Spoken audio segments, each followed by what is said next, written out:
बताते हैं कि सुशील मोदी के दावे में कितना दम है।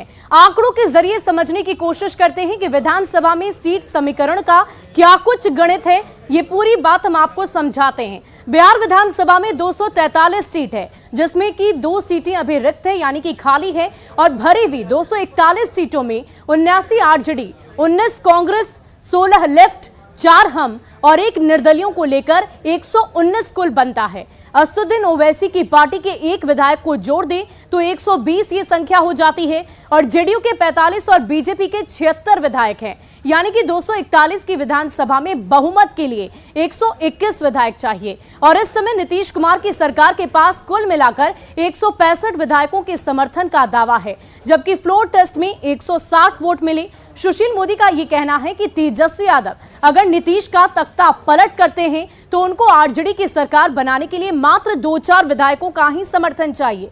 ऐसा कई तरीकों से हो सकता है, जरा समझिए और गौर फरमाइए। एक तो ये कि ऐसा कुछ होता है तो फ्लोर टेस्ट में जेडीयू या बीजेपी के कुछ विधायक गैर हाजिर हो जाएं, जिससे कि सदन में बहुमत का आंकड़ा नीचे आ जाए और 120 विधायकों के दम पर बहुमत साबित की जा सके। दूसरा तरीका यह हो सकता है कि जेडीयू या बीजेपी के कुछ विधायकों का इस्तीफा कराकर सदन में सदस्यों की कुल संख्या 238 के नीचे लाई जाए, जिससे कि 119-120 विधायकों के दम पर ही सरकार बहुमत में आ जाए। और सुशील मोदी के बयान पर जेडीयू और आरजेडी ने कड़ा ऐतराज जताया है। वहीं बीजेपी ने सुशील मोदी के बयान का समर्थन किया। जो दिन में सपना देखने का काम कर रहे हैं वह क्यों बेचैन है? आपकी बेचैनी देखा नहीं जा रहा है, क्योंकि जिस प्रकार से आपको भारतीय जनता पार्टी ने दूध में मक्खी की तरह निकाल करके फेंक दिया है, आपको यही सब बोल करके भारतीय जनता पार्टी अगर कुछ पद प्रतिष्ठा दे देती है तो क्या जाता है, लेकिन भारतीय जनता पार्टी जो उबाच कर रही है, सुशील मोदी जो उबाच कर रहे हैं, उससे कुछ होने वाला नहीं है। भारतीय जनता पार्टी चाहे जितना भी जोर लगा ले, अब उनका दाल बिहार की राजनीति में गलने वाला नहीं है।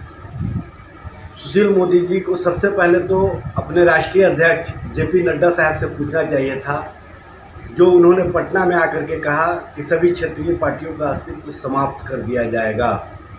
लोकतंत्र में ऐसी भाषा और ऐसी सोच सिर्फ भारतीय जनता पार्टी ही रख सकती है। जैसे सूरज का पूरब में उगना ध्रुव सत्य है, वैसे ही जदयू का टूटना भी ध्रुव सत्य है। तेजस्वी यादव सत्ता से 2 कदम की दूरी पर है और लालू यादव में इतनी क्षमता तो है ही कि वो 2 कदम आगे बढ़ा ही सकते हैं तेजस्वी यादव को। नीतीश कुमार जी के थके हुए निराश चेहरे को बिहार की जनता पसंद नहीं करती है। और इस पूरी खबर की अधिक जानकारी के लिए हमारे संवाददाता आनंद अमृतराज हमारे साथ लाइव जुड़ चुके हैं, उनसे बातचीत करते हैं। आनंद, हमें ये बताइए कि जिस तरीके से सुशील कुमार मोदी की तरफ से तमाम तरह की बातें रखी जा रही है, अलग अलग तरह की संभावनाएं जताई जा रही है, क्या ये संभावना जो उनकी तरफ से जताई जा रही है ये स्पष्ट तौर पर सामने आ सकती है? क्या ऐसा वाकई हो सकता है?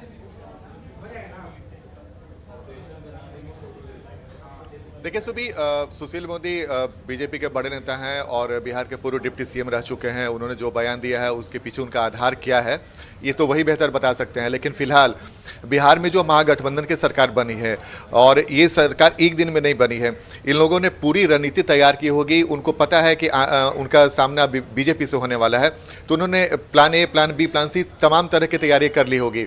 और मुझे नहीं लगता है कि इस परिस्थिति में महागठबंधन में कुछ होने जा रहा है। भले ही सुशील मोदी ने अवध बिहारी चौधरी के बहाने, जो बिहार विधानसभा के नए अध्यक्ष बने, उनके बहाने उन्होंने अपने विरोधियों महागठबंधन पर हमला बोला है, लेकिन राजनीति में ऐसा होता है। कई बार हम लोगों ने देखा है जब गठबंधन टूटता है, कोई नए गठबंधन के साथ किसी की सरकार बनती है, तो जो मुख्य विपक्षी पार्टी है वो लगातार हमलावर होती है और कई बार ऐसा बयान देती है जिससे लगता है कि कुछ होने वाला है।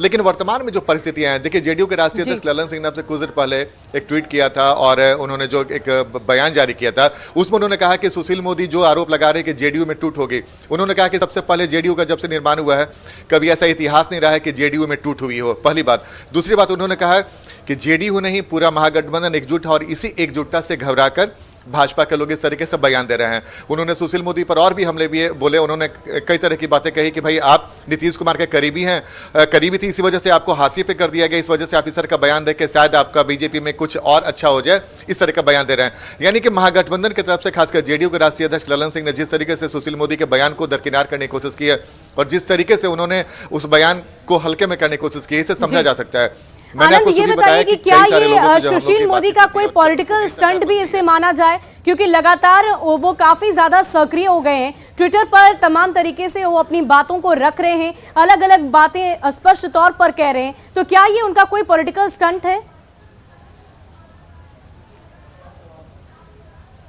देखिए, अभी अगर वर्तमान परिस्थिति में देखिए आप सुबह, तो आप बहुत इंटरेस्टिंग है, भाजपा के तरफ से सबसे ज्यादा हमला कोई करने वाला नेता है तो सुशील मोदी। लगातार वो तथ्यों के आधार पे वो हमला बोलने की कोशिश कर रहे हैं। उन्होंने कहा था कि आईआरसीटीसी के मामले में जो कागजात थे या फिर जो जमीन के बदले नौकरी की बात थी, वो ललन सिंह ने पहुंचाया। ललन सिंह ने सिलसिलेवार ढंग से जवाब दिया है कि 2008 में जब ये मामला था जमीन के बदले नौकरी का, उस समय उस केस को इसलिए बंद कर दिया सीबीआई ने कि उसके पास कोई साक्ष्य नहीं था।